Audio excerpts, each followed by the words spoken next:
আপনারা দেখছেন final exposure, সবার সাথে সত্যের পক্ষে।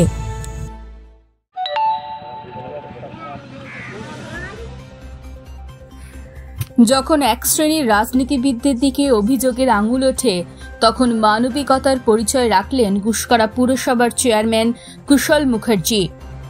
ওয়ার্ড কাউন্সিলর যমুনা শিকারীর কাছে তিনি দুই অনাথ শিশুর কথা জানতে পারেন। ওদের একজনের বয়স 2 ও অপরের বয়স 7 বছর। সঙ্গে সঙ্গে ছুটে যান 4 নম্বর ওয়ার্ডের তুরিপাড়ায়।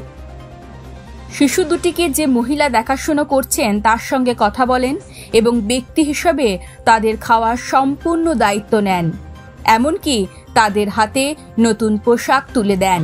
অসহায় বাচ্চা যাদের বাবা মা হয়ে নেই, বাবা সম্ভবত মারা গেছে, তারপরে মা বাচ্চা দুটোকে ছেড়ে দিয়ে পালিয়েছে। যাদের একটা ছেলে, তার বয়স 2.5 বছর, মেয়েটি 7-8 বছর। এই খবরটা শুনি আমি ওখানে গিয়ে পৌঁছাই।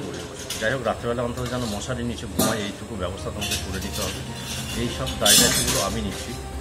আর দুবেলা যেন পেট ভরে এরা খেতে পায়, তার কাছে ব্যক্তিগত। এখানে পৌরসভার সব জায়গায় পৌরসভাকে জনগণ ঠিক হয়। একটা দুটো বাচ্চা, অসহায় বাচ্চা, তাদেরকে তো যদি পেটের ভাতের ব্যবস্থা। গুসকরা থেকে জ্যোতি প্রকাশ মুখার্জি রিপোর্ট, ফাইনাল এক্সপো।